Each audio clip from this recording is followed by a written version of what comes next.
Hi everyone, my name is Meghana Pagadala and I'm an MD PhD student at UCSD, co-mentored by Drs. Hannah Carter and Jill Meseroff, and today I'll be presenting my poster titled Germline Variants that Influence the Tumor Immune Microenvironment Also Drive Response to Immunotherapy. One of the characteristic hallmarks of cancer is immune evasion. The goal of immunotherapy is to arm the immune system to detect and eliminate tumor cells. However, response rates for immunotherapy remain low, and better predictive biomarkers are needed. Germline or inherited variation can be a promising avenue for biomarker discovery. Not only are technologies used to acquire germline variant information affordable, but cancer and immune traits are highly heritable. In this study conducted by Mangino et al., they found that more than 75% of immune phenotypes have major heritable components, and twin studies that have been conducted estimate the heritability of cancer to be approximately 33%. However, currently we don't have a good understanding of how inherited or germline variation can modify tumor immune interactions and what the downstream consequences of this are. So in this study, we conducted a comprehensive analysis of germline variation in the tumor immune microenvironment in the Cancer Genome Atlas, or the TCGA. We started off by collecting immune phenotype components, or IP components, describing the tumor immune microenvironment. And these included 724 immune-related genes and 17 composite phenotypes describing immune states and infiltration.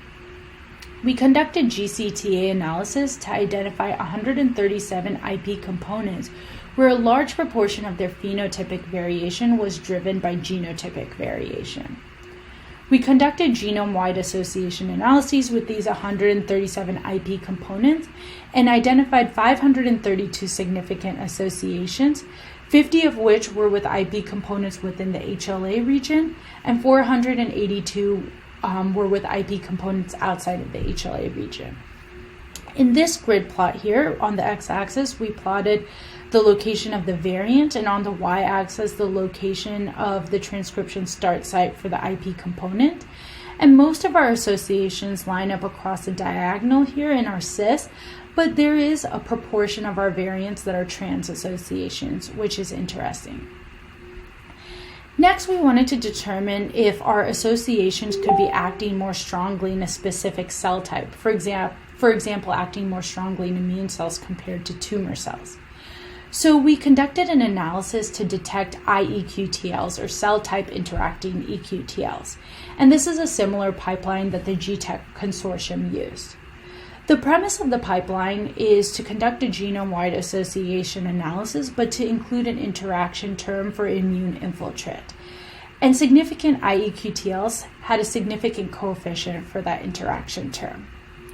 So conducting this analysis, we found that a number of our tumor immune microenvironment associated variants were macrophage iEQTLs and also dendritic cell iEQTLs, which is interesting because both of these immune cell types are important for antigen processing and can have major implications for the tumor immune microenvironment.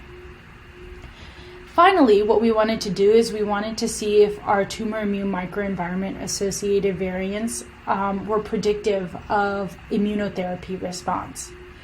So we collected 6 publicly available immune checkpoint blockade cohorts, 4 of which were melanoma, 1 was a renal cell carcinoma cohort, and 1 was a non-small cell lung carcinoma cohort. Then we built optimized classifiers that used only germline variant information to predict responder status, and we were able to achieve an AUC of at least 0.65 across all cancer types, which is promising considering we were not including any information about anything somatic.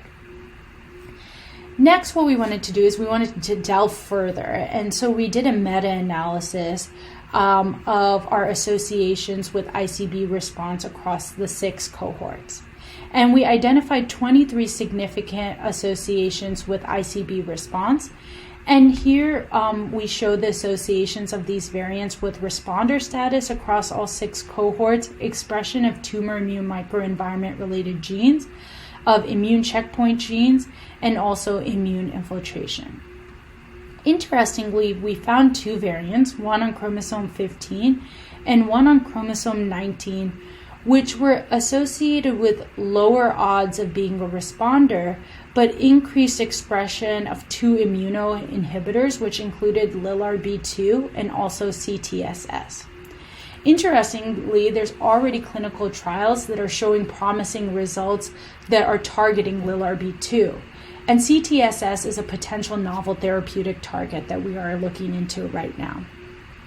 So to conclude, we did a comprehensive analysis of germline variation and the tumor immune microenvironment and found a number of our associations to be acting more strongly in macrophages and dendritic cells.